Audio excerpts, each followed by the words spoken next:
Está fazendo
Paz de Cristo. Pô, o pessoal tá animado, né? Estamos aí caminhando mais uma lição de número 7, a soberania de Deus, um tema importante aí dentro da fala do apóstolo Paulo na carta aos Romanos. E eu tenho certeza que essa noite nós vamos ser mais que abençoados aqui pela ministração. Nós estamos aí seguindo alguns trabalhos. Agora para esse mês aí temos algumas novidades, alguns trabalhos do nosso núcleo de política e conservadorismo. Vamos gravar, né, um podcast na semana que vem, depois ele vai ao ar. Então fiquem atentos aí nas nossas redes sociais. Isso aí, Vandré, ficar atento nas redes sociais da EBD e da Fábrica EBD. E muita coisa boa tem sido desenvolvida, muita coisa tem sido produzida. Eu tenho certeza também que hoje algumas coisas serão ditas aqui no curso da aula acerca dessas questões de conteúdos. Eu quero que você, nessa noite, receba com entusiasmo, tá? Façam de conta que vocês ainda não sabem quem é o professor da noite. Quero que vocês recebam com grande entusiasmo aí o pastor Ronaldo Jesus para mim.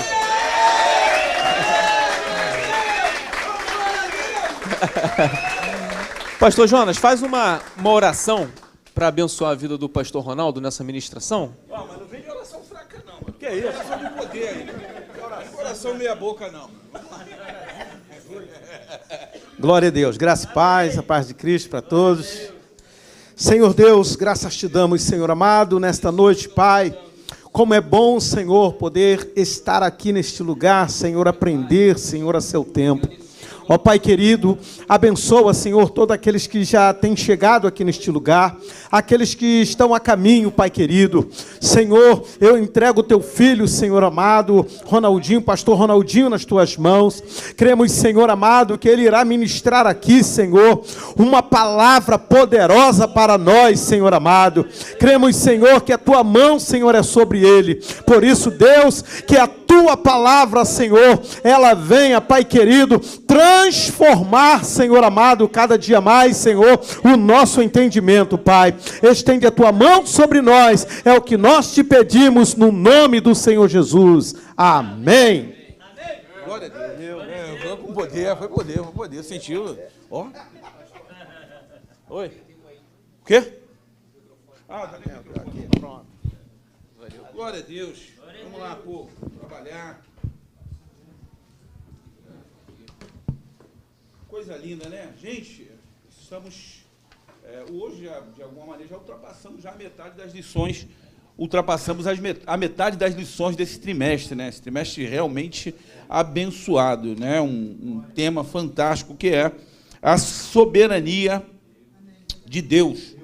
Né? O tema desse trimestre é sobre o livro de Romanos, e a lição de hoje é sobre a soberania de Deus. Espero, né, depois dessa oração do Jonas aí, que a gente, né, transmita com poder, né?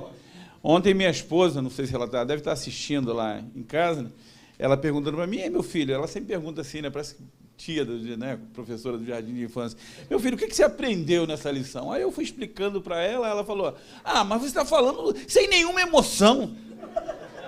Falei, Ivana, eu pensei que, né, tá bom, se eu estiver emocionado, vou cantar. Quando eu estou aqui, na emoção, né, vou cantar, né?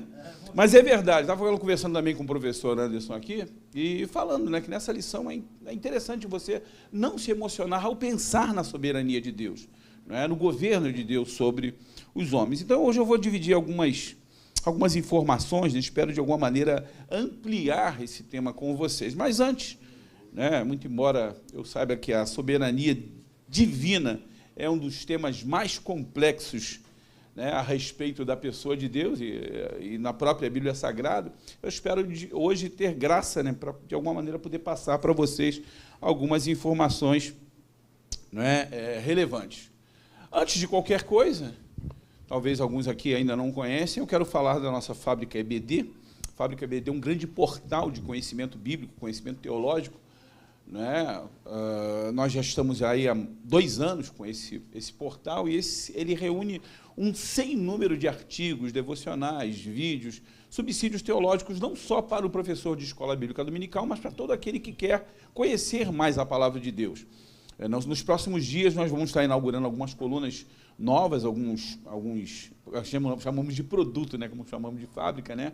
Um vai ser uma coluna do pastor Tasso Licurgo, chamada de Defesa da Fé. Já vai entrar em breve um material fantástico.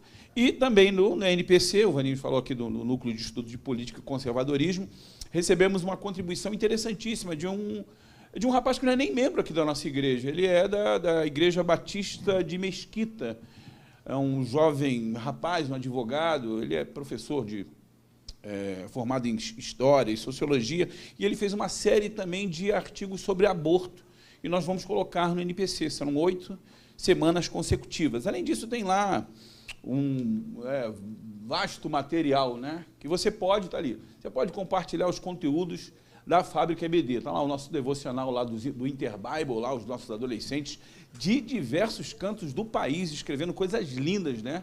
O material que esses garotos estão disponibilizando aqui para a fábrica é de excelente qualidade. E já as colunas, algumas consagradas já, como é o caso lá do pregador bem-sucedido, do pastor Gisiel Gomes, a coluna Temas Difíceis da Bíblia, né, do pastor Erivelton Nunes. Então, tem material aí, muito material, muita coisa boa que você pode utilizar, né, para o seu próprio crescimento, ou, às vezes, para fazer um link com alguma pessoa que você conhece, né, para evangelizar alguém.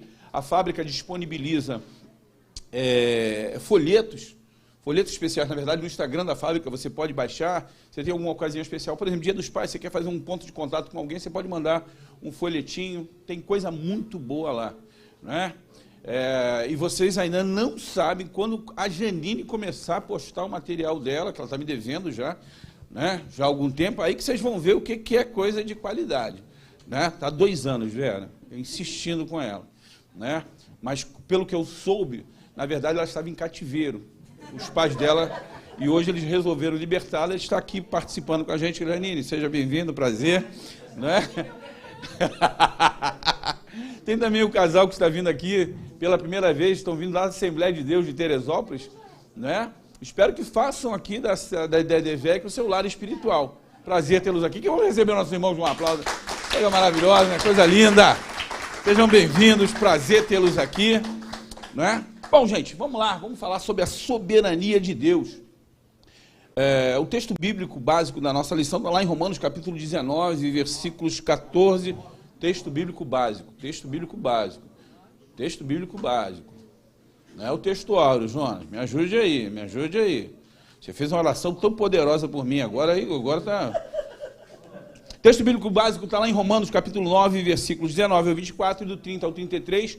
Vou dizer para vocês, Romanos, está aqui o André William, aqui, é um dos temas, os sistemas todos que a gente fala, justificação, graça, são temas difíceis, mas talvez esse aqui, né, a questão da soberania de Deus, porque implica outras questões como a questão da salvação, né, se existe ou não predestinação, livre-arbítrio, e por aí vai, a responsabilidade do homem é um tema muito.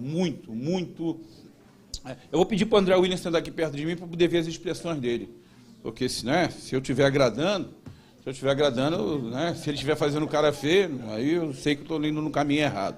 Mas vamos lá, Romanos capítulo 9, versículo 19, diz o seguinte: Dir-me-ás então, por que se queixa ele ainda? Porquanto quem resiste à sua vontade? Mas, ó homem, quem és tu que a Deus replicas? Vocês estão acompanhando a lição? Dizem comigo. Porventura, a coisa formada dirá o que o formou, por que me fizeste assim? Ou não tem o oleiro poder sobre o barro para da mesma massa fazer um vaso para honra e outro para desonra? E que direis se Deus, querendo mostrar a sua ira e dar a conhecer o seu poder, suportou com muita paciência os vasos da ira, preparados para a perdição, para que também desse a conhecer as riquezas da sua glória nos vasos de misericórdia, que para a glória já dantes preparou, os quais somos nós. Coisa linda isso, né? Os quais somos nós, a quem também chamou, não só dentre os judeus, mas também dentre os gentios. Que diremos, pois? Que os gentios que não buscavam a justiça alcançaram a justiça? Sim, mas a justiça que é pela fé. Mas Israel que buscava a lei da justiça não chegou à lei da justiça. Por quê? Porque não foi pela fé, mas como pelas obras da lei. Tropeçaram na pedra de tropeço. A pedra de tropeço aí é simplesmente o Senhor Jesus Cristo. Como está escrito, eis que põe em Sião uma pedra de tropeço e uma rocha de escândalo, e todo aquele que crer nela não será confundido. Agora sim, esse é o nosso texto áureo da lição, né? O texto de ouro da lição. E ele diz o seguinte, leiam comigo, por quê?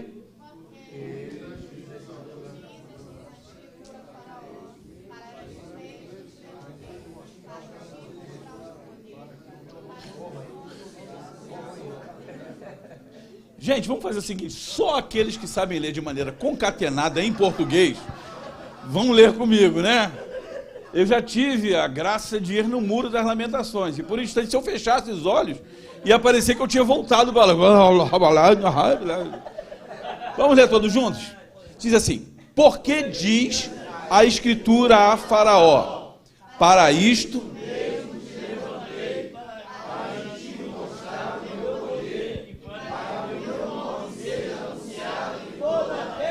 Glória a Deus, coisa linda, né?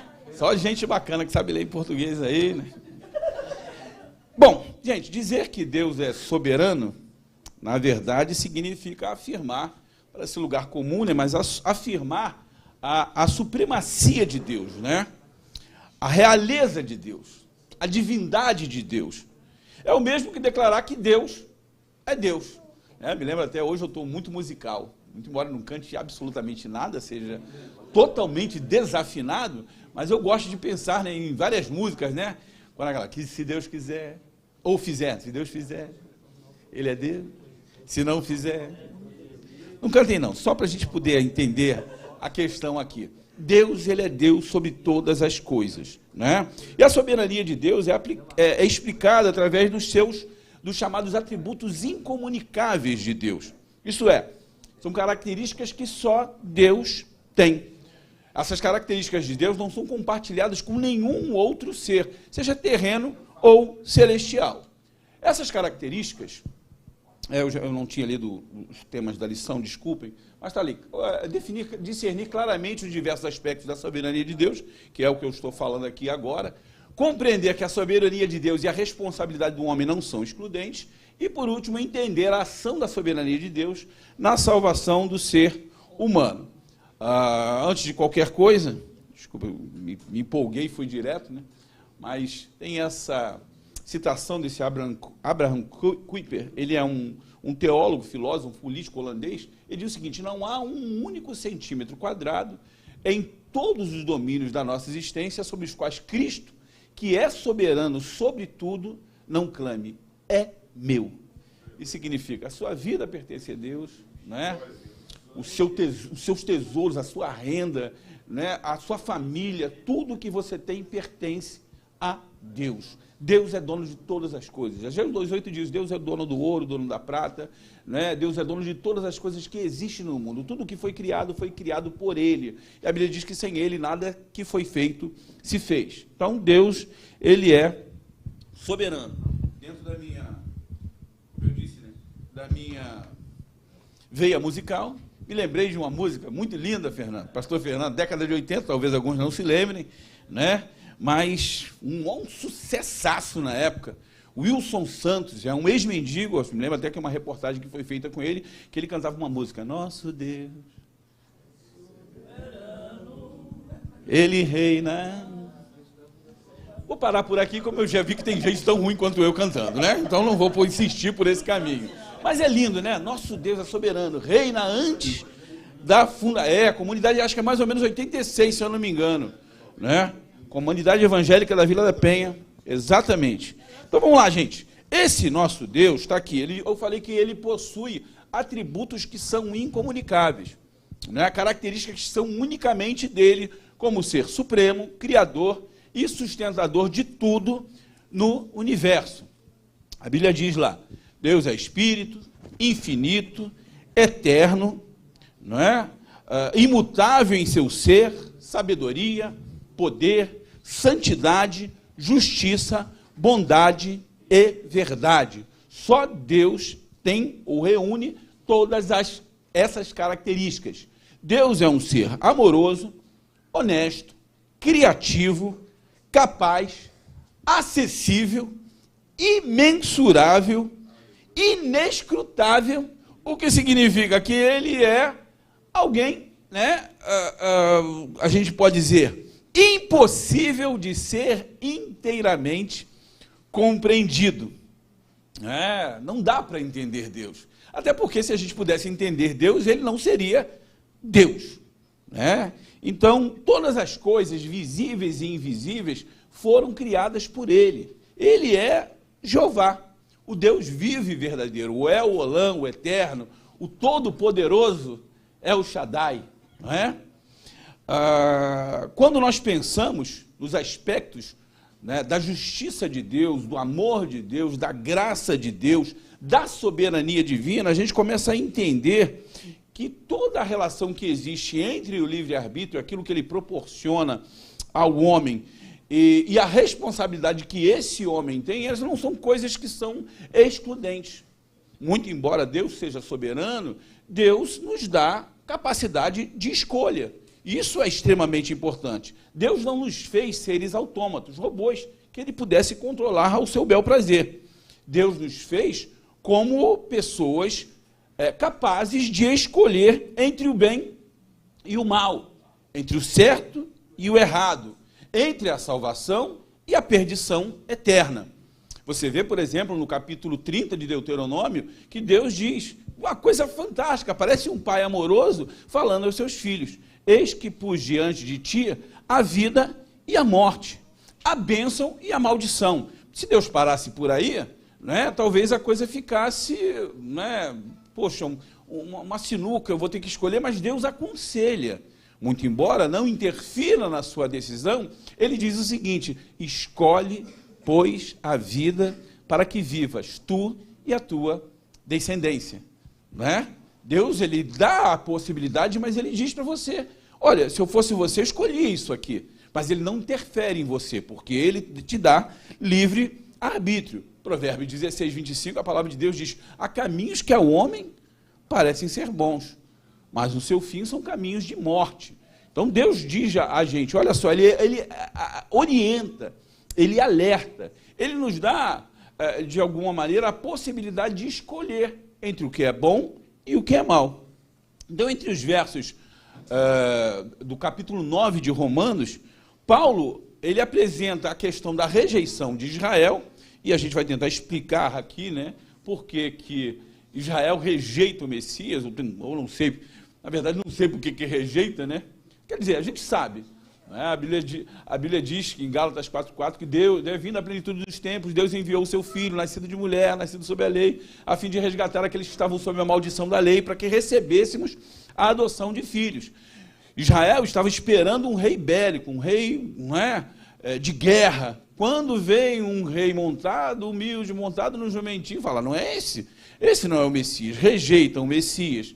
Mas a Bíblia ainda reserva lá em 1 João, a ideia de que, no final, quando eles olharem a Cristo, quando Cristo voltar pela segunda vez, a palavra de Deus diz que olharão aquele a quem transpassaram e se lamentarão, porque reconhecerão que esse rei agora não vem mais num bercinho de palha, numa manjedoura humilde, não, esse agora vem como o Rei dos Reis, Senhor dos Senhores, vem, como diz, num outro patamar, numa outra situação.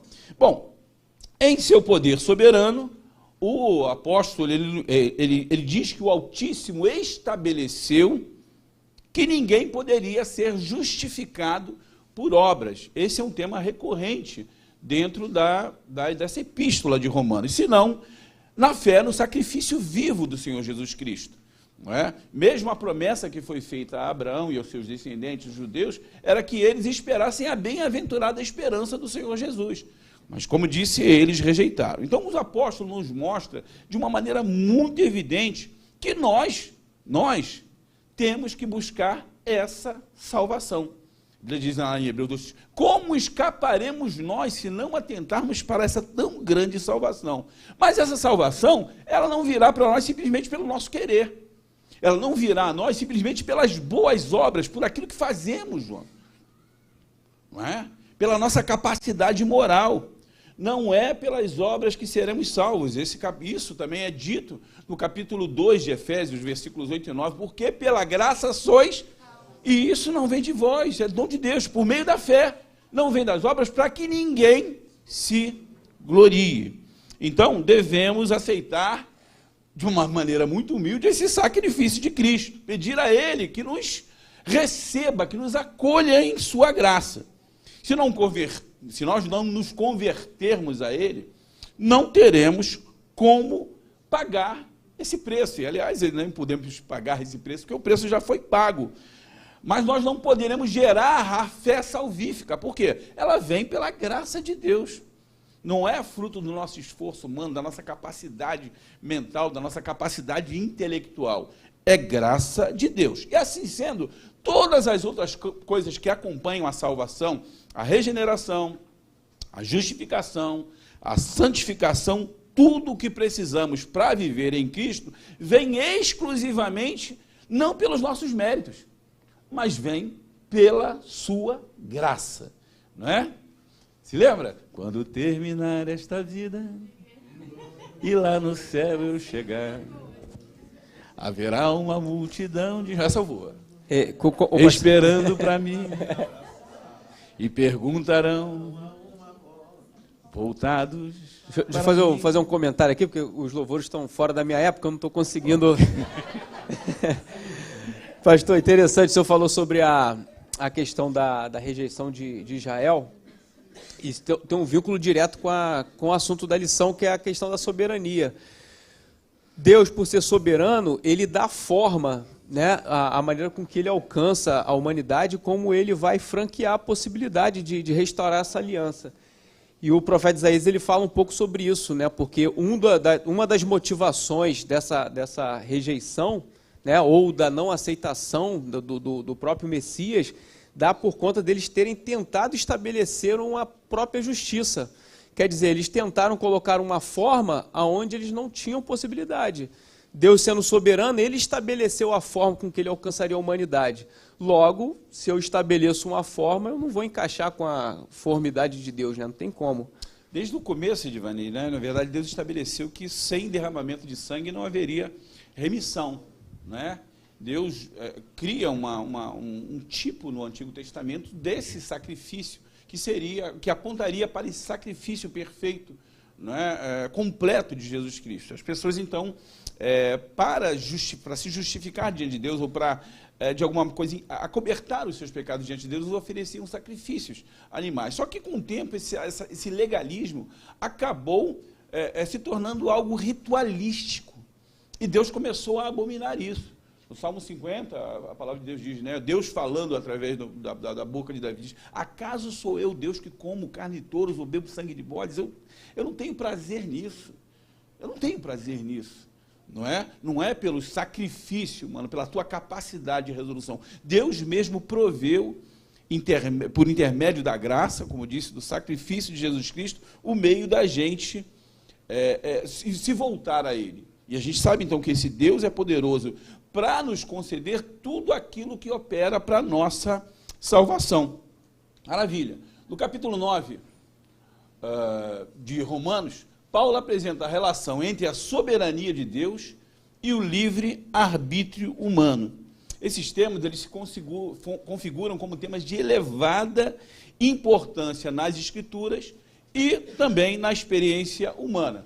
Nesse capítulo 9 de Romanos, Paulo se esforça para explicar por que Deus se esforça para explicar, é uma figura de linguagem aqui, tá bom? Digo, se esforça porque para o homem é impossível ou compreender ou justificar o que Deus faz. Isaías, capítulo 55, né, os versículos dizem, os caminhos de Deus são mais altos do que os nossos caminhos. Os pensamentos de Deus são maiores do que os nossos pensamentos. Não há como a nossa mente finita tentar compreender o que Deus faz. Como eu disse, Deus não pode ser completamente explicado, entendido e nem justificado. Né? Se fosse assim, isso não seria Deus. Agora, uma coisa é certa, e isso é fantástico, né? A oferta de salvação que foi concedida aos judeus e foi rejeitada, aliás, por ser rejeitada, se tornou para nós algo acessível. João 1,12 diz, veio para o que era seu, e os seus não o receberam, mas a todos, quando receberam, deu-lhes o poder de se tornarem filhos de Deus, a saber, os que creem no seu nome. Então, a gente entende que a partir de então, essa vida do salvo, ela deve ser vivida de acordo com a palavra de Deus, né? De acordo com as verdades inabaláveis que Deus tem para a gente. Né? Já entendemos que Deus ele reina de maneira soberana e sobre toda a criação. O fato desse ser humano ser livre para conduzir a sua vida e fazer as escolhas que desejar, não tirarão dele a responsabilidade que as consequências das suas escolhas erradas trarão. Gálatas, capítulo 6, versículo 7, a palavra de Deus diz o que para nós? Tudo que o homem, não erreis, Deus não se deixa escarnecer. Tudo que o homem semear, isso também ceifará. Maravilha. Continuando aqui a questão da soberania de Deus, né? Qual é o significado dessa soberania? Vamos lá.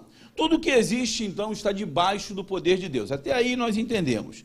Nada acontece sem a permissão de Deus e nada pode impedir Deus de cumprir os seus planos. Deus é o soberano, Ele é o rei, Ele é a autoridade suprema sobre tudo que existe e acontece. E Ele, Deus, criou tudo de acordo com a sua vontade e fez planos que não podem ser destruídos. Jó 42, 2 diz, bem eu sei que tudo podes e nenhum dos seus propósitos pode ser impedido. Como soberano, Deus estabelece leis no nosso mundo e garante a aplicação da justiça. Deus também ele tem poder para perdoar e interferir no mundo quando e como quiser. Isso faz parte da soberania dele. Esse, na verdade, é o significado da sabedoria de Deus. Olha aí, o que a palavra de Deus nos diz, de alguma maneira? Diz assim, Deus, ou nos mostra, né? Que Deus diz, parece que você está pegando o versículo, mas diz assim, Deus é o...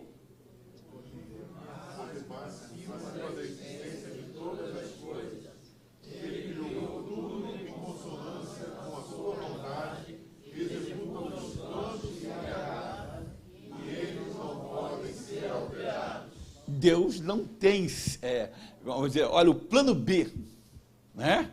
Tem algumas pessoas que pensam o seguinte, não, Satanás bagunçou tudo e Deus fez um plano. Não, Deus não tem um plano B. A Bíblia diz que o cordeiro estava morto antes da fundação do mundo. Deus não pode ser pego de surpresa. Tem uma garotinha aí, uma cantora aí, que diz que Deus não conhece, né? Vai ser surpreendido, pode ser surpreendido no futuro.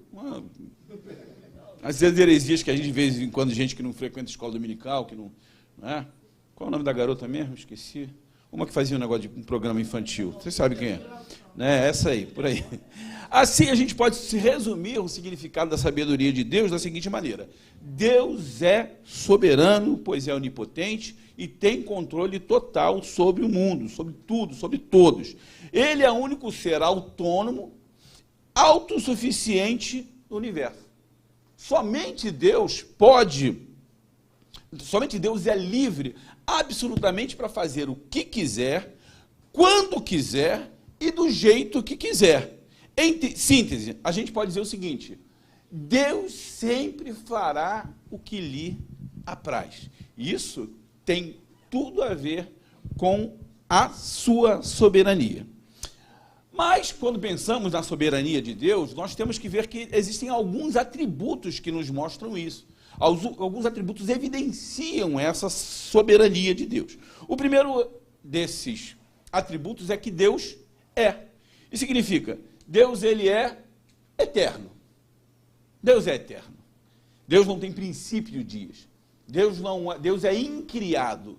Ele é criador. Deus, a gente pode destacar lá em Colossenses capítulo 1, versículo 17, que ele é antes de todas as coisas, e todas as coisas subsistem por ele. Alguém poderia até argumentar que esse texto tem conexão com Jesus Cristo, né? A Bíblia está falando nessa passagem sobre Jesus, não ao Pai. E se você argumentar dessa maneira, você está 100% correto. No entanto, Cristo é Deus. Cristo é Deus, né?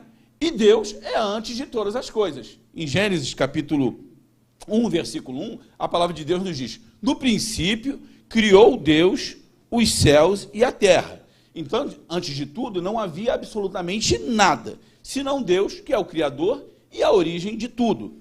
Tão grande é esse conceito dentro da Bíblia que no Salmo 90, no versículo 2, o salmista se expressa da seguinte maneira: de eternidade a eternidade, tu és Deus. Portanto, ao afirmar que Deus é antes de todas as coisas, nós estamos dizendo que Deus, ele simplesmente não existe. Ele é eterno, o El Olam. Segundo, se estiver muito veloz, fala que eu dou uma parada. Ok? Maravilha, obrigado, Josiel. Josiel, maravilha. Segundo, ele criou todas as coisas. Os mesmos textos que já foram citados anteriormente revelam que Deus criou todas as coisas. Dessa forma, ele não é somente antes de tudo. Ele, na verdade, é a origem de tudo, o criador de tudo. A Bíblia diz lá, em João 1,3, todas as coisas foram feitas por ele, e sem ele, nada do que foi feito se fez. Deus não somente criou todas as coisas, mas também ele é o Deus pelo qual todas as coisas subsistem. Em Hebreus capítulo 1, versículo 3, está escrito o seguinte: o qual, sendo o resplendor da sua glória e a expressa imagem da sua pessoa, e sustentando todas as coisas pela destra do seu poder, havendo feito por si mesmo a purificação dos nossos pecados, assentou-se à destra da majestade nas alturas. Deus criou todas as coisas. Ainda, Deus está... Vamos lá, gente, me ajuda aí, irmão. A minha esposa quer sentir uma emoção em casa. Deus está... Deus é tão grande que é impossível, ou aliás, é possível afirmar que não somente a imanência de Deus, como a sua transcendência. Deus, ele está acima de todas as coisas. Paulo, ao escrever aos Efésios, ele destacou que há um só Deus, e o Pai de todos, o qual é sobre todos, por todos e em todos. Essa aí eu me alegraria, cara, né? Deus é sobre todos, por todos e em todos. Isso significa que ele está dentro de você e dentro de mim. Isso significa que Deus vive em nós. Cara, acho que faltam os meus traquejos de pregador para esse momento, né? Se fosse um pregador daqueles, né, que bateu, como eu disse, mano, né, aqueles que batem na coxa e falam, né? né, que dá aquela corridinha, a pessoa se alegraria. Mas Deus está em nós, Deus vive em nós. Glória, é uma coisa maravilha, né? Vamos lá. Obrigado, José. Além disso, a Bíblia diz que Deus conhece todas as coisas. Deus é onisciente. Em Hebreus, capítulo 4, versículo 13, está escrito: nada em toda a criação está oculto aos olhos de Deus.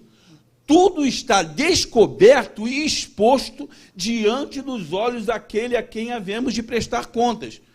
Deus, ele é acima de todas as coisas. Mas também, a Bíblia nos mostra que Deus tem todo o poder. Isso significa que ele é onipotente. Ou seja, Deus pode fazer todas as coisas. Diversas vezes na Bíblia, Deus é chamado de Deus Todo-Poderoso. Gênesis capítulo 17, versículo 1, Êxodo 6, versículo 3, Deus se mostra como o El Shaddai, o Deus Todo-Poderoso. Diante de um Deus que existe antes de todas as coisas, está além de todas as coisas, sustenta todas as coisas, conhece todas as coisas, pode todas as coisas e continua no controle de todas as coisas. Como disse lá naquela música, se ele fizer, ele é Deus. Se não fizer, ele é Deus. Deus não perde o controle absolutamente de nada. Eu vi algum tempo atrás algumas pessoas, surpreenda Deus com sua oferta. Não tem como. Surpreenda a Deus, né, com a sua adoração, não tem como. Deus conhece tudo, sabe de tudo, vê tudo, pode tudo. Deus, ele tem todo o poder. Então, esse controle absoluto de todas as coisas é chamado de soberania de Deus. E apesar de tão grande em sua sabedoria e em sua soberania, Deus se importa com a gente, cara. Deus olha você aonde você está. Deus conhece quem você é. Deus prescruta, isso é lindo, né? O íntimo do seu ser. Aonde você estiver, seja o que você estiver fazendo, Deus estará com você, porque Ele pode todas as coisas, não é? Muito embora Deus ele tenha soberania e todo o poder, a gente tem que entender que Deus também não se tornou um grande dono de marionetes. Deus dá a você essa capacidade de você escolher. As pessoas não são obrigadas a fazer a vontade de Deus incondicionalmente. Deus presenteou a humanidade com algo fantástico que se chama livre maravilha. Até aí está tudo bem, gente? Tranquilo? Amém. Vamos ver a questão da soberania de Deus na criação?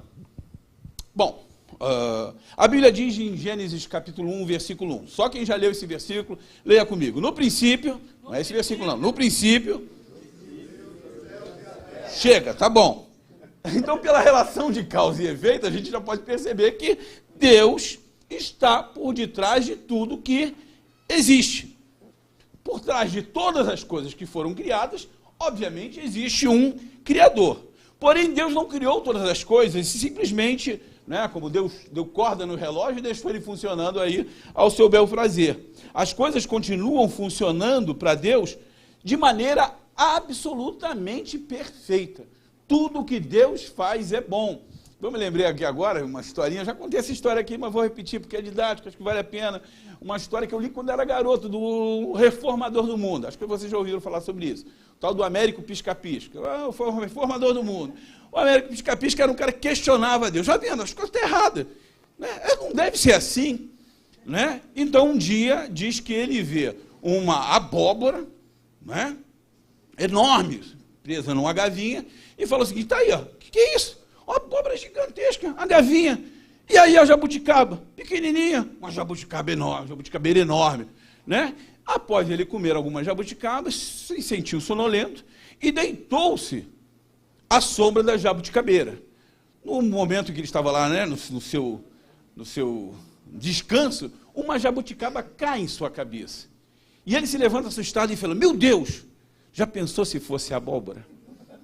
Deus faz todas as coisas de maneira correta. Deus sabe tudo. Ele tem poder para fazer e ele é o Criador. E ele faz tudo de maneira perfeita. Então, é bom você evidenciar que essa natureza de Deus, que a soberania de Deus, foi evidenciada na sua criação. Em sua sabedoria, Deus poderia ter criado ou não criado. Na verdade, tem algumas coisas que a gente até olha e fala o seguinte, cara, isso, será que... Por que Deus... Gente, barata, por exemplo, não sei. Mas, né? Não sei. Também eu não vou ter a curiosidade de chegar no céu e perguntar, Deus, por que tu criou a barata? Não é? Tem algum objetivo, não é? Tem algum objetivo. Mas vamos lá, não consigo entender, porque eu não posso conseguir entender a mente de Deus, né? Tudo pela exclusiva decisão. Deus criou algumas coisas que, se eu estivesse no lugar dele, eu não criaria. Né? Não criaria, mas ele tem lá as razões dele, né? Ele criou o universo com leis específicas que regem o seu funcionamento. Deus sabe de todas as coisas. Agora, olha o que diz a palavra de Deus. A palavra de Deus, perdão, diz: digno és, Senhor, de receber glória e honra.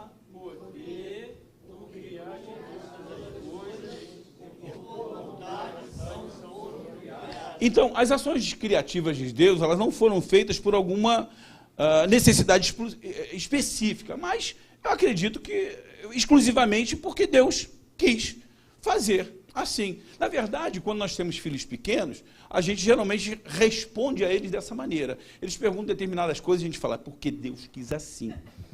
E essa resposta serve para nós também, nos dias de hoje. Por que Deus fez determinadas coisas que eu não consigo compreender? Cara, a gente não consegue compreender porque uma vaca preta come capim verde e dá leite branco. Como é que a gente vai tentar compreender, né, a mente infinita de Deus? Em Romanos capítulo 9, versículos 20 e 21, Paulo argumenta sobre a soberania do Criador e faz algumas perguntas.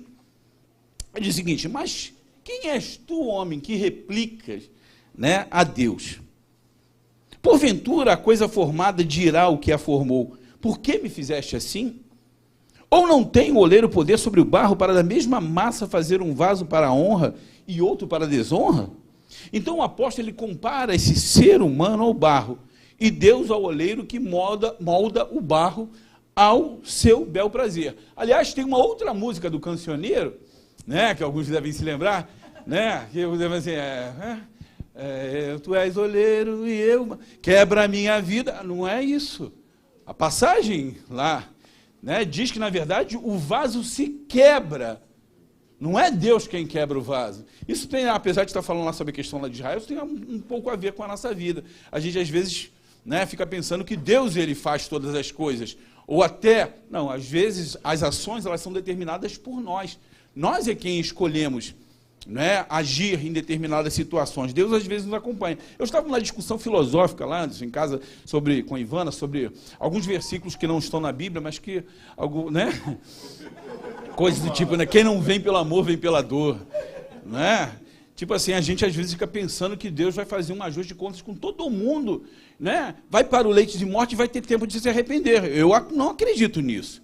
Eu creio que Deus pode até fazer, e às vezes em algumas situações, não posso limitar o poder de Deus, dizer que Deus pode, de alguma maneira, às vezes, né, apertar alguém para trazer essa pessoa. Ele é soberano para fazer isso, mas eu não acredito que ele vai fazer isso com todos. A Bíblia diz lá em Provérbios 29:1, aquele que muitas vezes é repreendido endurece a cerviz, e esse endurecer a cerviz tem a ver com o seu livre-arbítrio. A partir do momento que você endurece, cerviz tem a ver com a coluna cervical. Né? Então você não se dobra para Deus, Deus vai te deixando.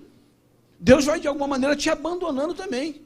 Deus vai virando para você, mas por uma atitude sua.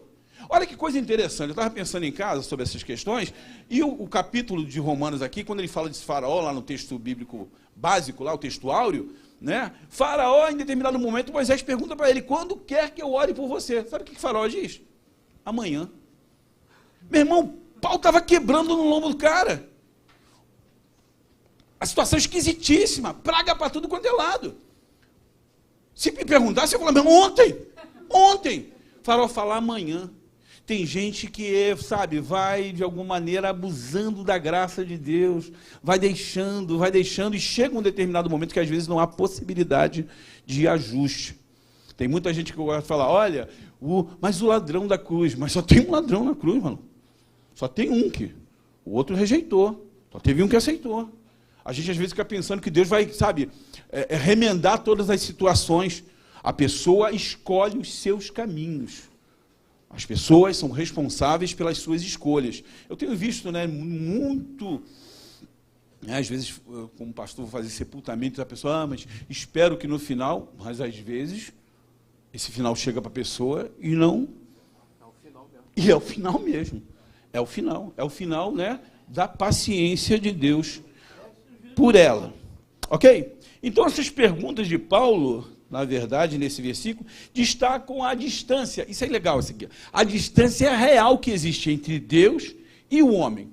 Entre o ser que é limitado, que é criado, é limitado, ao tempo e ao espaço, e ao Criador, que é onipotente e onipresente.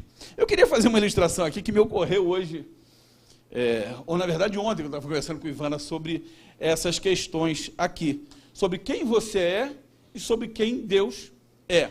Essa ilustração não é minha, então eu vou dar crédito. Ela é de um filósofo chamado Mário Sérgio Cortella. Alguns de vocês já devem ter visto ele falar sobre isso aqui. Quando perguntam a ele, com quem você acha que está falando?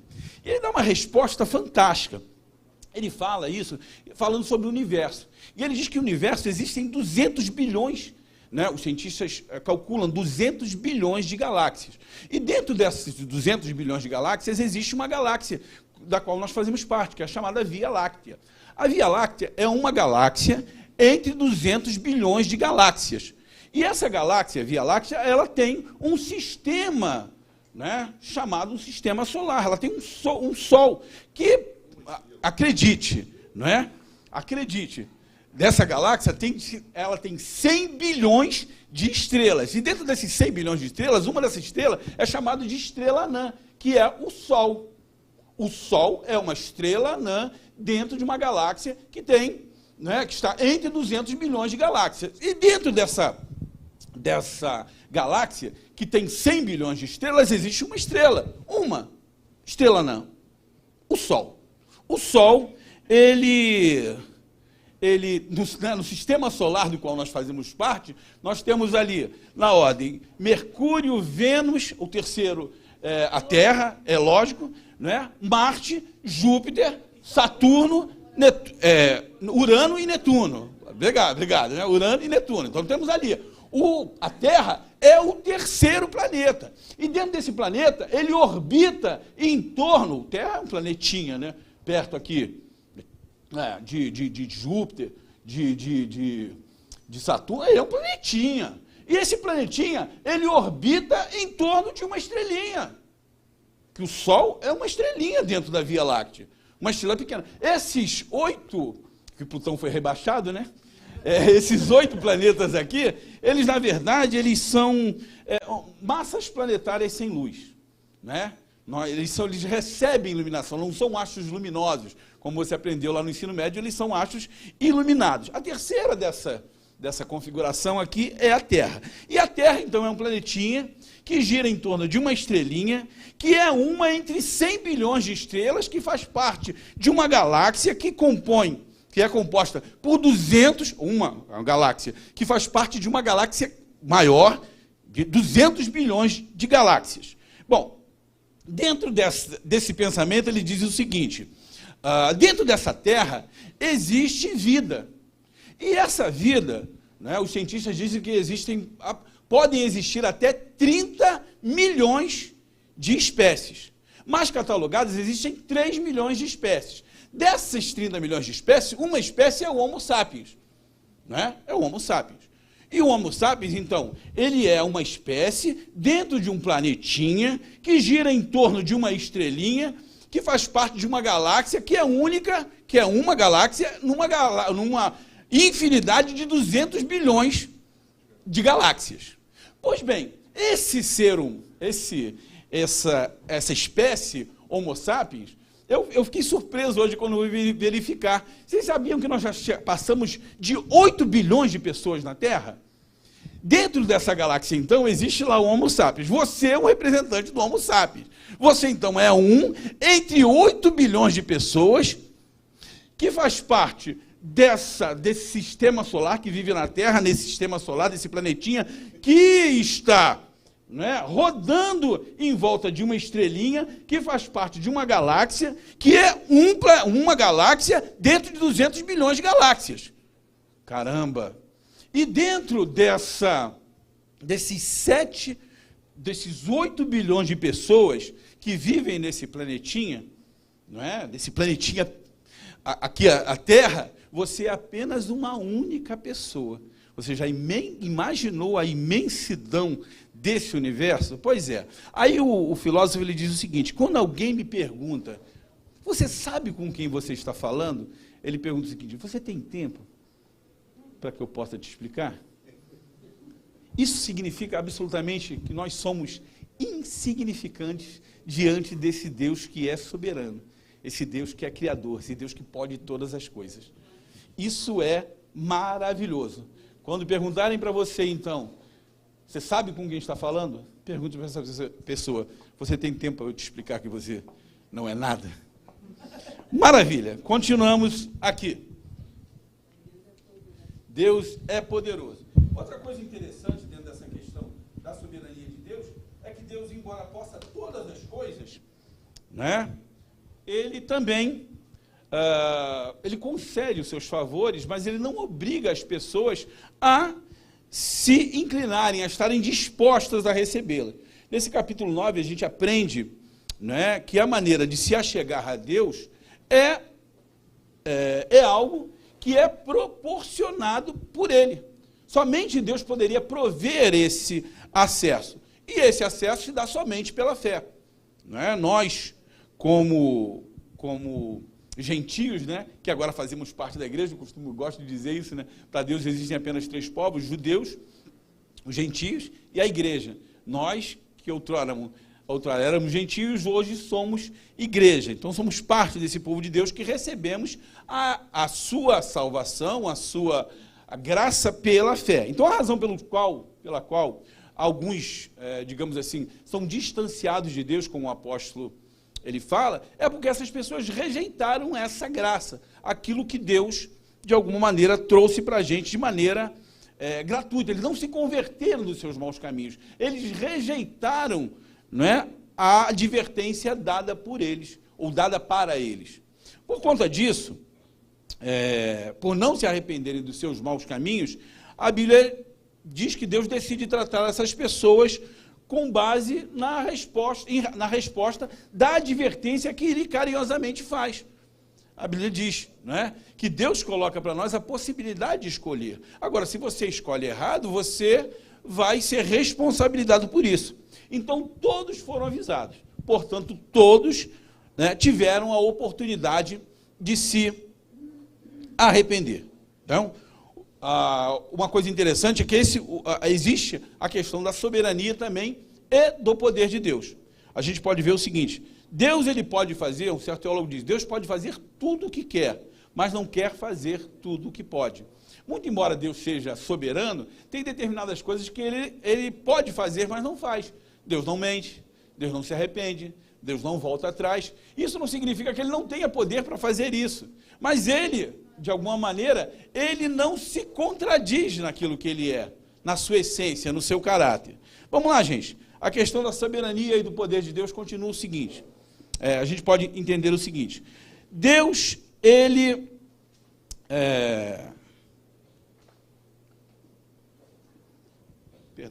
o ser humano, isso é uma das questões mais interessantes da Bíblia, porque o ser humano não consegue compreender a questão do sofrimento.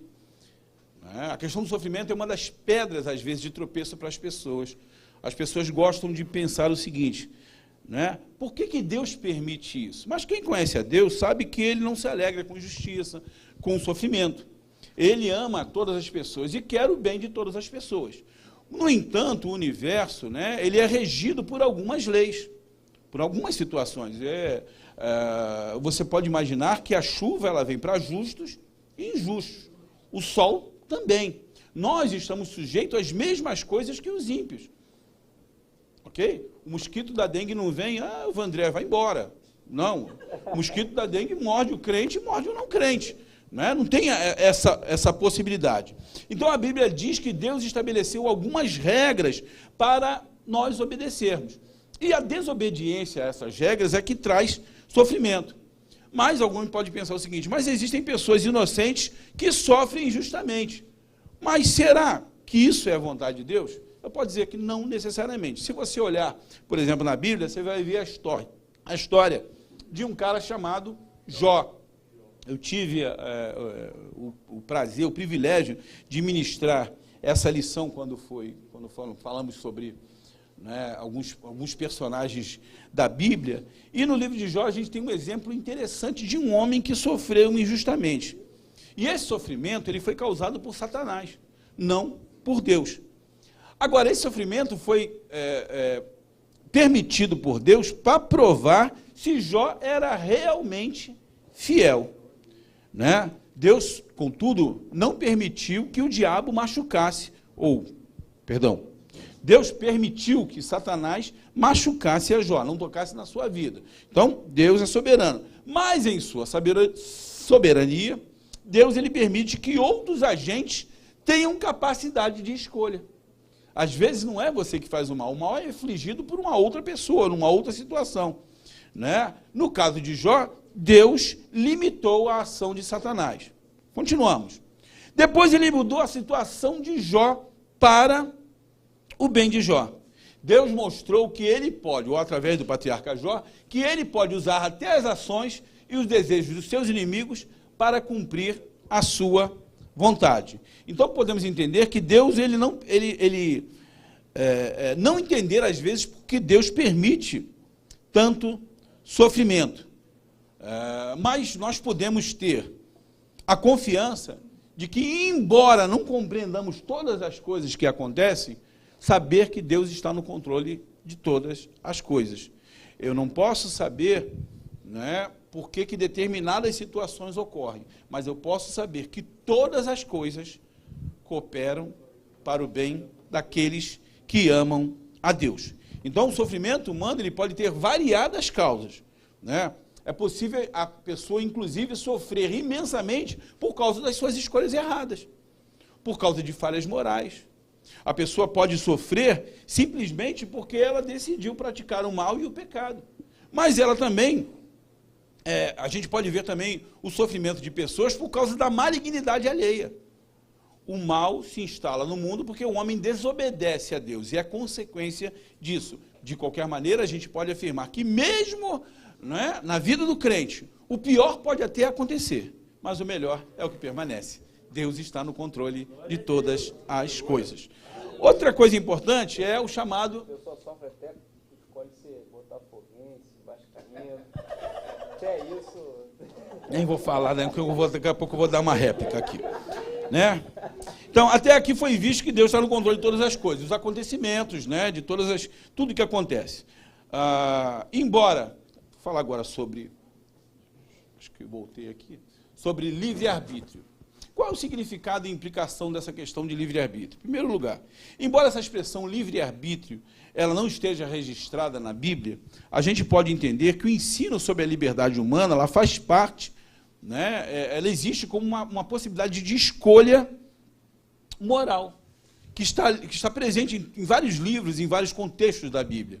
Uma coisa interessante que a gente pode pensar é que essa questão do livre-arbítrio não é algo que existe simplesmente no cristianismo.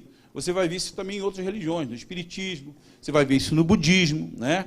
Livre-arbítrio é o poder, a gente pode mostrar da seguinte maneira, é o poder que cada indivíduo tem de escolher as suas ações. Livre-arbítrio é a capacidade de você decidir qual o caminho que você quer seguir. Quando a gente pensa na palavra arbítrio, eu vou tentar aqui de uma maneira rasa, né? A gente fala sobre decisão e julgamento. Então, um exemplo raso desse significado do livre-arbítrio pode ser percebido na ação, por exemplo, de um juiz de futebol, né? Na verdade, a gente não pode ter um árbitro que tenha tenha pendência para um dos lados.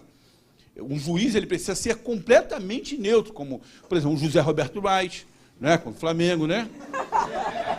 Não é? Não é verdade? Um cara totalmente parcial, como esse Rafael Klaus, né? Como os outros bandidos que tem aí, que operam pelo Império do Mal. Maravilha. Continuando aqui, Deus concedeu, então, maravilha, né? A capacidade de discernir entre o bem e o mal, né? E de maneira livre. No entanto, a liberdade de escolha faz com que essa pessoa tenha responsabilidade pelas suas atitudes e decisões. O fato de Deus conceder o livre-arbítrio não significa que o Deus entregou o homem ali à sua própria sorte. Dá a ele a possibilidade de escolher entre o que ele pode e deve fazer. Agora, esse livre-arbítrio tem uma questão importantíssima, que é a justiça de Deus. A Bíblia diz que Deus é soberano e que nós temos livre-arbítrio, capacidade de tomar decisões. Então, Deus não fez de nós fantoches. Nossas ações são importantes e trazem consequências reais para nós. Gálatas 6,7, já falamos sobre isso aqui, tudo aquilo que o homem semear também ceifará. No entanto, Deus sabe tudo o que vai acontecer. Deus ele não deixa em momento algum de promover os seus planos. Nossos planos nunca, como eu disse, vão pegar Deus de surpresa.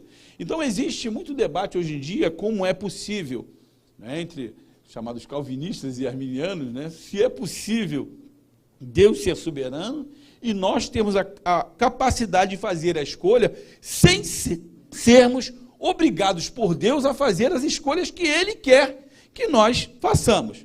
Então a gente pode não entender muito bem isso, né? Mas a Bíblia é clara. Ao mesmo tempo, nós somos responsáveis pelas nossas escolhas ou pelos nossos atos, e Deus é soberano sobre tudo. Uma forma de ver essa relação pode ser percebida da seguinte maneira. Talvez a vontade soberana de Deus seja que a gente tenha livre-arbítrio. Deus nos dá a capacidade de escolher entre o bem e o mal, entre a bênção e a maldição. Então Deus é soberano porque Ele concede esse privilégio da gente escolher, mas sabendo que teremos consequência das nossas ações. Ao mesmo tempo, a gente sabe que na soberania de Deus, Deus tem o poder e o direito de ajustar situações de acordo com a sua vontade, de acordo com seus objetivos maiores. Deus ele pode, de alguma maneira, né, como a gente estava conversando aqui no começo, fazer ajustes, buscar pessoas, né, ajustar rotas. Pode fazer. Ele tem poder de fazer isso. De qualquer forma, a soberania de Deus e as nossas escolhas, elas se combinam, né? Existe uma forma muito, assim, complexa, a gente pode dizer, e misteriosa, para poder entender isso, né? Mas uma coisa é certa, diz aqui, o Eterno tem poder para impedir que o homem faça o mal ou o bem. Entretanto, ele dá a esse homem direito de decisão. Né? Parece até um programa que existia antigamente, né? Você decide. E cada vez mais essa questão da decisão é interessante. Eu vim de um tempo, não vou dizer aqui, né, talvez mais antigos lembrem sobre isso, em que você chegava no supermercado e você tinha a capacidade de escolher entre dois leites. Leite B e leite C, naquele saquinho que você pegava, né, Jonas? Né, de plástico, que de vez em quando as nossas mães mandavam a gente comprar, a gente deixava ele cair, ele, né, entornava tudo. Hoje em dia, só para você ter ideia, no supermercado médio, você tem 17 mil itens para a sua escolha. Escolher está ficando cada vez mais difícil. Porque são muitas as opções. Muitas as opções. Mas mesmo assim, né, Josué, capítulo 24, versículo 15, né, o guerreiro lá, o líder do povo hebreu, diz o seguinte: escolhai hoje a quem servais. Se dos deuses que estão lá além do Jordão, né, porém eu e minha casa serviremos ao Senhor. Muito embora a escolha seja facultada, eu acho que é interessante nós, como igreja do Senhor Jesus, mostrar, olha, a melhor escolha é ter Jesus. A melhor escolha reside em escolher a cruz. Oi. Claro que pode. Por favor, tem um. Me bate sempre uma dúvida quanto a isso. Bate sempre uma dúvida. Mas dentro da soberania de Deus, e da onisciência dele, no final das contas, o nosso livre-arbítrio, as nossas escolhas, ele já não vai estar ciente. Sim, então não vão ser dois lados da mesma moeda. Para a gente vai ser livre-arbítrio. Já vou chegar sobre essa questão. Para a gente vai ser livre-arbítrio e para Deus sempre vai ser predestinação. Não, deixa eu te falar uma coisa interessante. A predestinação, ela é sempre, ou essa eleição, já vou falar sobre isso, mas ela é sempre de povo, ela não é individual. A predestinação, por exemplo, existe para a igreja. A igreja vai se encontrar com Cristo. A predestinação é para Israel. como povo, não para a pessoa. Ah, sim. Tá bom? Mas é uma coisa interessante que quando a gente fala sobre essa questão de Deus saber o que vai acontecer, muito embora Deus saiba o que vai acontecer, Deus ele permite, eu acredito que Deus permite ajustes no seu plano.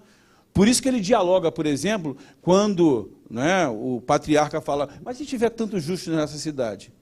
E se tiver tantos justos? Mas esse ajuste ele vai estar ciente. Ok, mas ele permite. Ele não interfere nisso, porque você pode ter ou não, pedir ou não. É isso que eu estou dizendo, você tem capacidade de escolher. Essa é a presciência de Deus. A presciência de Deus não significa que ele tirou de você a capacidade de arbitrar sobre suas decisões. Entendi.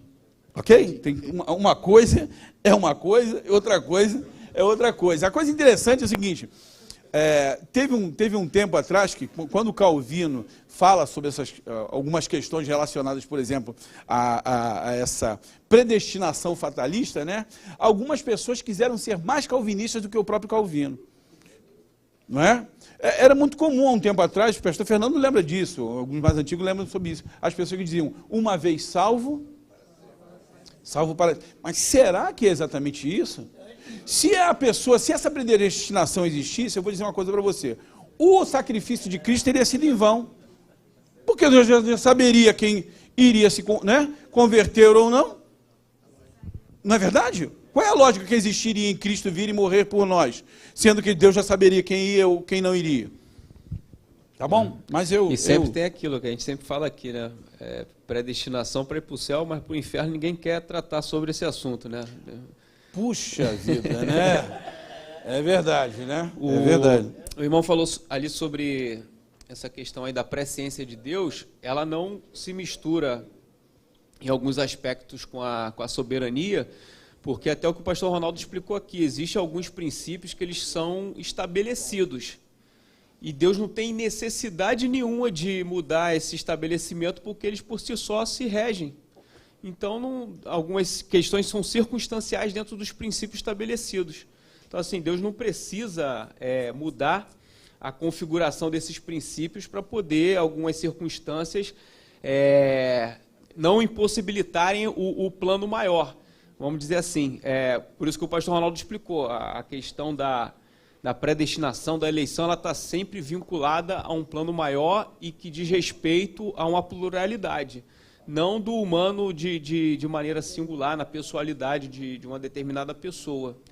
Outra coisa que eu ia falar aqui, é interessante porque os aspectos do que o pastor Ronaldo falou sobre atributos de Deus, que são incomunicáveis, eles, na verdade, testificam a soberania de Deus.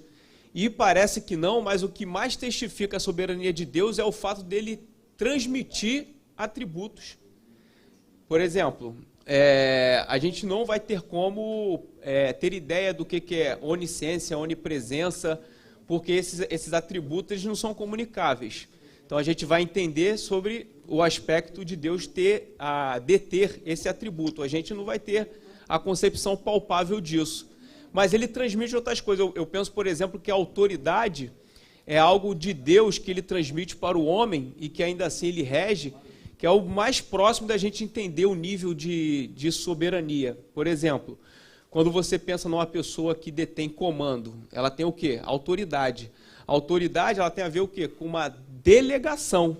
Mas o que Deus fala na Bíblia sobre autoridade? Que é o quê? Ele que delega. Então, logo, quem tem autoridade na terra, na verdade, ele está servindo a uma delegação de Deus.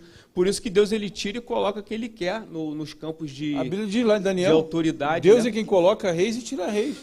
Deus, na soberania dele, ele elege Ciro para fazer a vontade dele, né, muito antes de Ciro nascer. Né? Então, Deus ele realmente tem essa capacidade. A soberania de Deus implica... Não, só para concluir, eu penso que a soberania tem a ver com a plenitude dos atributos de Deus. Tudo que ele comunicou para o homem, ele detém, porque ele mesmo delegou ou deu, só que ele possui em plenitude. E tem, dentro desses atributos, os que ele não comunicou. Isso é soberania. A Bíblia diz lá, né, o apóstolo Paulo diz que quando a gente fala sobre salvação, Deus, a Bíblia diz lá em Tito 3, Deus é salvador, Jesus Cristo é salvador de todos os homens. Mas é salvador de todos, porque a graça foi oferecida a todos. Quando a Bíblia diz lá em João 3,16, Deus amou o mundo, é a totalidade, não excluiu alguns e tirou outros. Mas ele dá a possibilidade das pessoas quererem ou não. Como eu disse lá no começo, Deus não criou autômatos. A Bíblia diz, Deus deseja, olha, está espiado, todos os homens sejam salvos e cheguem ao pleno conhecimento da verdade. Não é seletivo, né? Não é verdade. A palavra de Deus lá em Atos 17, que Deus quer que todos os homens se arrependam e venham ao conhecimento da verdade. Mas tem gente, já tinha falado sobre isso, que não vai se arrepender. Simplesmente porque não quer. Simplesmente porque tem arbítrio para tal. Não é? Eu estava falando aqui com o pastor Fernando que Deus não muda a lei, mas altera a regra do negócio. Por exemplo, ele pode ressuscitar o morto, mas ele não tirou do homem morrer. Que o homem é dado a morrer uma vez só. Se ele quiser ressuscitar, ele vai lá e ressuscita. Mas depois o cara vai morrer de qualquer forma. É ou não é? Ele fez assim com Lázaro, fez assim com outros vários que ressuscitou e morreu depois. Olha só aqui, olha que interessante, vamos voltar essa questão aqui, está corretíssimo. Mas esse ensino de Paulo, ele se contradiz a essa teoria da predestinação fatalista, porque essa predestinação, ela só considera a soberania de Deus, não considera a graça dele, a justiça dele, o favor dele aos homens. Então a gente tem que entender que, na verdade, Deus assevera, está lá em Ezequiel 33, Deus não tem prazer na morte do ímpio, mas que ele se converta. Então o que Deus, na verdade, quer de alguma maneira, prover salvação para todos, e não para aquele que é simplesmente eleito ou predestinado. Ok? O fato de Deus saber, o Deus conhecer, isso não implica, né, que ele não possa ser um Deus gracioso, que dá a oportunidade das pessoas se converterem. Deus jamais, o Vaninho estava colocando aqui, Deus jamais predestinou ninguém para o inferno. Esse que é o grande lance, as pessoas vão porque querem, cara. Porque querem. Eu vou dar um exemplo bobo para você aqui, mas o Vaninho falou sobre a questão de autoridade. A gente, quando era pequeno, a mãe da gente às vezes não falava assim, cara, não faz isso, você vai quebrar a cara. Você, vai ver. Que não quebrava a cara? Pois é, e você não escolheu quebrar a cara? Mesmo advertido? Então, Deus, como Pai amoroso, adverte, aconselha, orienta, sinaliza, mas você tem a possibilidade de escolher. Se quebrou, de fato, né? Igual o vaso lá, né? Se quebra, né? Então, na verdade é o seguinte, se você pensar que se todos estivessem predestinados, não existiria lugar para escolha. Não existe. E, como eu disse, né, aqui mesmo, a obra vicária de Cristo não teria nenhum tipo de razão. A gente estaria aqui de boa. Aliás, vou falar uma coisa importante para vocês, que aqui é uma aula. Eu já tinha dito e confessado isso a alguns colegas aqui. Eu adoraria acreditar no calvinismo, sabe, nessa questão. Adoraria, porque ia meter o pé mesmo, mano. Ia meter o pé mesmo. Meter o pé na jaca mesmo, ia fazer... Não é verdade, gente? É verdade. Eu vou te falar o seguinte. Gente, negar-se a si mesmo para seguir a Cristo é algo custoso. É algo custoso. Se eu soubesse no final, não, Deus no final vai quebrar meu galho. Oh, meu irmão, paz esbórnia. É verdade, gente. É muito legal a gente tentar crer nisso, mas eu acredito que Deus não é bobo. Como diz, não se deixa escarnecer. Tudo que o homem semear, isso também ceifará. Vamos lá, gente, olha que coisa interessante aqui, quando a gente fala a respeito da salvação. Lá em Apocalipse 22, 17, tem uma passagem muito legal. Diz assim, leiam comigo, o que diz?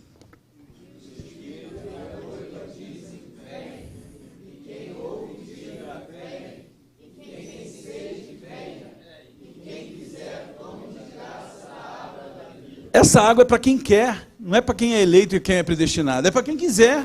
A graça e a salvação é para todos, ok? Isso a gente não tem como errar nisso aqui. Deus apenas espera que pelo arrependimento e confissão dos pecados, pela confissão no nome do Senhor Jesus Cristo, as pessoas venham a conhecer o Filho de Deus e serem salvos por Ele. Isso é a maravilhosa graça de Deus, né? Então a gente começa a entender que não existe nenhuma contradição entre o livre-arbítrio, a soberania de Deus e a salvação, né? Deus, ele notifica todos os homens, em todos os lugares, em todos os tempos, que se arrependam e que venham ao pleno conhecimento da salvação. Ok? Da desobediência do filho, aí me remeteu lá a Gênesis 16. 2,16, assim, ordenou o Senhor Deus ao homem, dizendo, de toda a árvore do jardim comerá livremente, mas da árvore da ciência do bem e do mal, dela não comerás, porque o dia que delas comerem, certamente morrerás. Deus falou para não fazer, ainda disse a consequência que se ele comesse... Deus avisa. Deus avisa, não falei Deuteronômio 19? Bênção e maldição, vida e morte, ponto. Deus fala, escolhe, pois, a vida para que vivas, tu e a tua descendência. Se Deus não dissesse isso, né, na verdade, Deus está dizendo isso, ele está dizendo implicitamente que, se você escolher a morte ou a maldição, você e sua família, você e tua descendência vão morrer. Mas nós somos responsáveis pelas nossas escolhas. Eu já vi pessoas dizer, eu não quero Deus. Pessoas que estiveram, a Bíblia diz, né, aqueles que estiveram, foram iluminados, foram com esse versículo de Pedro, é fantástico. Se encontraram de novo envolvidos pelo pecado e vencidos, diz que é a porca lavada que volta ao espojadouro, né? O cão que volta a revolver-se no próprio vômito. Tem gente que conheceu a graça e desprezou a graça, porque tem livre-arbítrio para isso. Vai entender a mente dessa pessoa.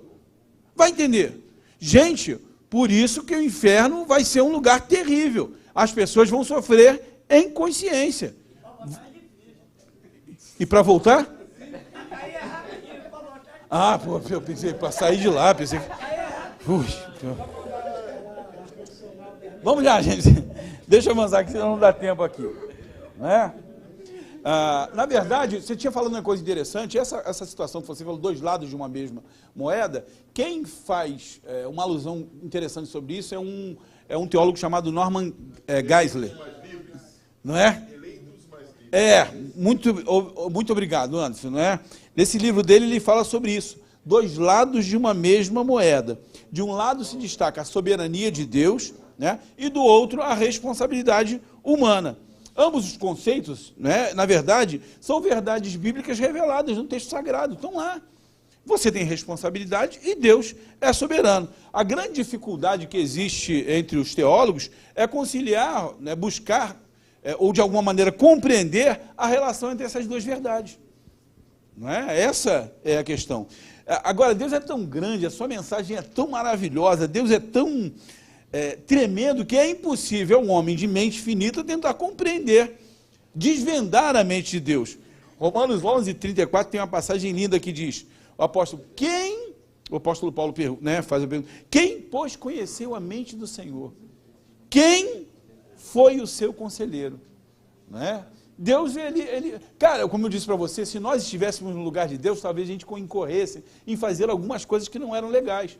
Eu, por exemplo, na boa, não destinaria algumas pessoas à salvação, não. Na boa. Não, cara, estou dizendo para você, cara, é pensamento humano. A gente tem a mente de Cristo e se conforma à mente de Cristo. Estou falando de mim mesmo. Por isso que eu estou dizendo, se eu... Cara... Não, esse boneco não, maluco. Esse aí não vai, não. Não. Gente, desculpa. Não. Meu irmão, tem uns caras que Satanás tem inveja deles. Satanás, né? Tem algumas coisas que eu vou te dizer, né? Agora, vamos lá, gente. Deus, como ser moral, ele tem capacidade de discernir, né, de entender a diferença, né? Entre a escolha que o homem faz, entre aquilo que é bom e entre aquilo que é mal. Como eu disse, o homem se torna responsável pelas suas atitudes, pelas suas ações, pelas suas escolhas. Não tem jeito, cara. Não tem jeito, né? O homem irá responder pelas suas decisões. Então, quando a Bíblia, só para voltar àquela questão lá, que você falou sobre a eleição, quando a Bíblia fala sobre a eleição, ela nunca fala sobre a eleição de uma pessoa. A própria palavra, eu não gosto porque eu mal conheço português, né? Mas eu fui pesquisar lá, tem uma palavra no grego, né? Eklegomai, fala sobre essa eleição, eklegomai.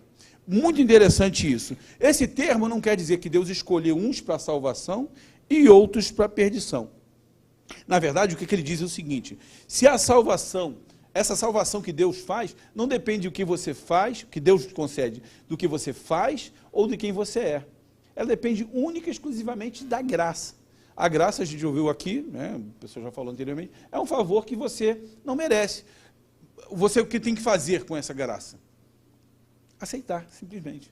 Aceitar. Você não tem nenhuma possibilidade de prover a sua salvação.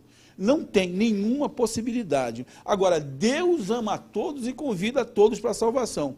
A gente sabe, Deus não elege uns, falando aqui, para a salvação e outros para o inferno. Não tem como. Seria, de alguma maneira, um contrassenso a esse Deus que é tão amoroso, que permitiu que o filho dele viesse para morrer. Deus seria injusto, não é? A Bíblia diz lá, Miqueias, capítulo 6, versículo 8. O que Deus quer desse homem? Que ele pratique as verdades, que ele ande em justiça, né? Que ele tenha misericórdia. Ele deve ter feito a justificação em Cristo e realizar a vontade do Senhor. Na verdade, não somos salvos, mais uma vez, repetindo, nós não somos salvos pelo aquilo que fazemos. Nós não somos salvos pelas obras, mas somos salvos para as obras. A partir de agora, a gente deve dar fruto de justiça. Não é? A Bíblia diz que o nosso louvor é fruto de lábios que confessam o nome dele. Né? A partir de agora, a gente começa a viver nele. E o viver em Cristo significa frutificar. Significa, de alguma maneira, mudar, né, a sua maneira de... Pastor Oswaldo gostaria de falar de pensar, sentir, agir, né? É transformar você realmente numa nova criatura.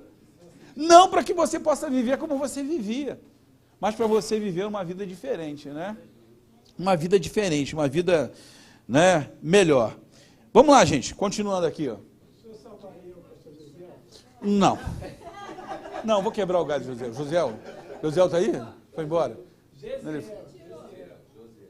Josiel é gente boa, né? Então, as Escrituras, na verdade, elas destacam quais são os nossos deveres a partir do momento que a gente aceita a Cristo como Salvador, que a gente é transformado, que a gente é modificado, né? Vamos lá, gente, só no final aqui.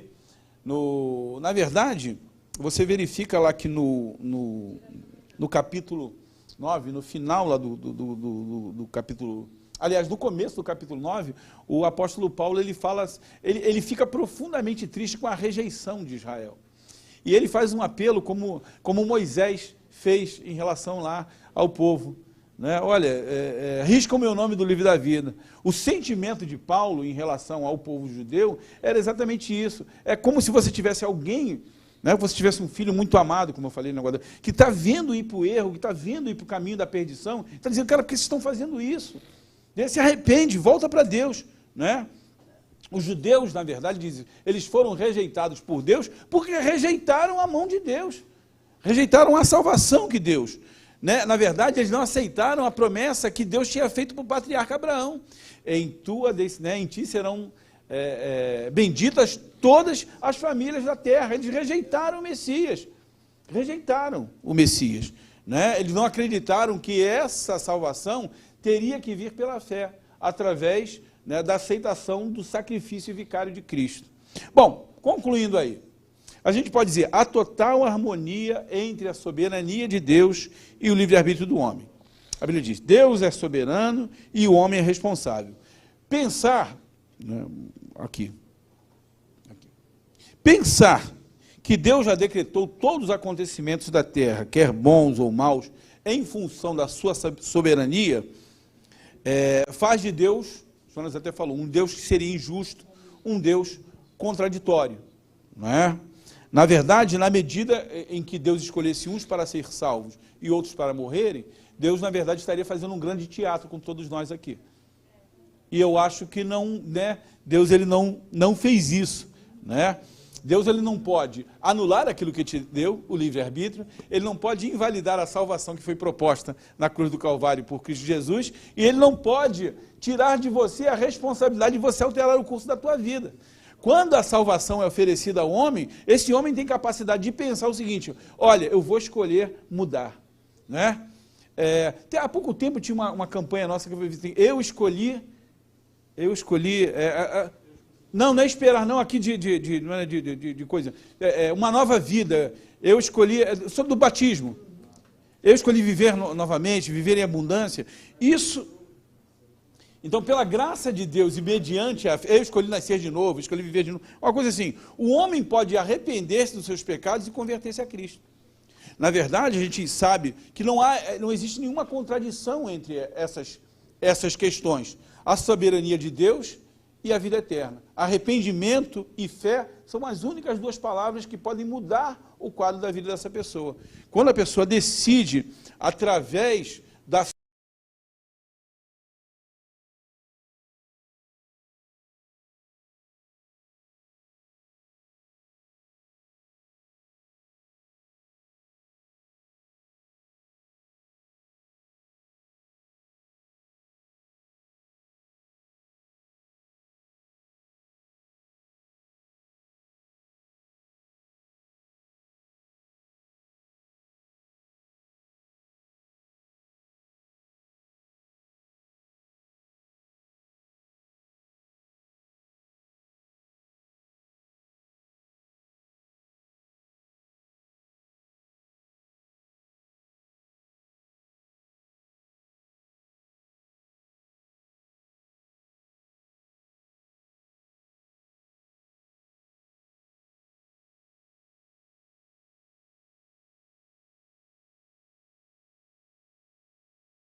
o Claudinei vem com rapidez hoje aqui. O Claudinei está correndo aí, está com a namorada nova aí, Claudinei. Correndo. Deus abençoe. Obrigado, Claudinei, por tudo aí, pessoal do som. Deus abençoe os nossos internautas. Queridos, muito obrigado por tudo aí. Deus nos abençoe. Eu vou ter que agora, né, ele ligou ali, adequar ou pensar em todas as implicações dessa lição para o domingo na igreja. Você tem um espaço muito menor para poder falar tanta coisa que é interessante, sem deixar, né, as pessoas... Se vocês tiverem alguma pergunta difícil, Sinédrio estaria reunido.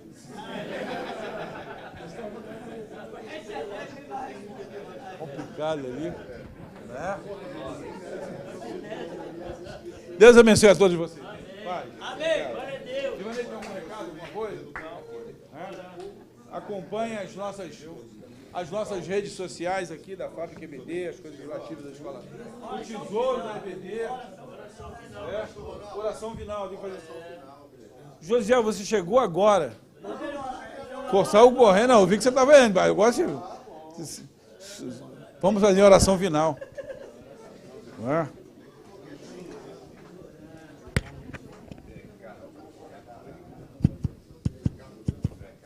Vamos orar. Vamos orar, agradecer ao Senhor. Isso aqui, a pressão é grande, mano. Oramos então por essa aula que foi maravilhosa e que Deus possa, eu creio que Deus falou com cada um de que estiveram aqui. Amém? Senhor, nosso Deus, nosso Pai, nós te agradecemos por essa aula, Senhor, que foi, Senhor, um aprendizado profundo em nossas vidas, Senhor, que essa aula possa falar, Senhor, no coração de cada um de nós e que cada um, Senhor, possa sair daqui, Senhor, com entendimento, Senhor, e sabendo, Senhor, que só Tu, que Tu tem todo o poder sobre todos, Senhor. Agora, Senhor, ser conosco, ser com cada um, guia-nos pela nossa residência, que nós possamos chegar ao nosso lar em paz. Ser conosco e vai à nossa frente. Essas bênçãos te peço, em nome de Jesus Cristo. Amém.